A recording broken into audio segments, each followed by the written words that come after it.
உயர்நீதிமன்ற மதுரை அமர்வு உத்தரவின்படி தென்காசி காசி விஸ்வநாதர் கோவிலில் சென்னை ஐஐடி குழுவினர் ஆய்வு மேற்கொண்டு வருகின்றனர். கூடுதல் தகவல்களை எமது செய்தியாளர் இசக்கிராஜன் வழங்க கேட்போம். இசக்கிராஜன், வணக்கம். இந்த ஆய்வு தொடர்பான முழு விவரங்கள் என்ன?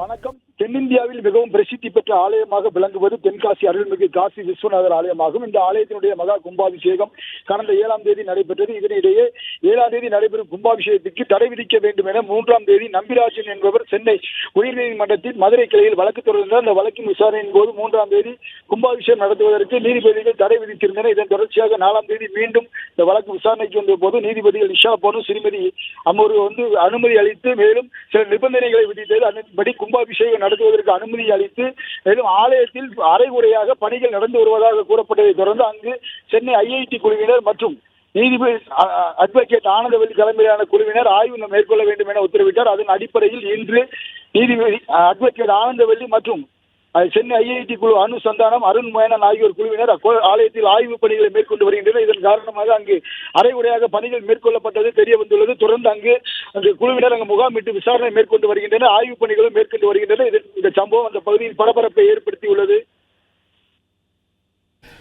நன்றி இசக்கிராஜன் தகவல்களுக்கு.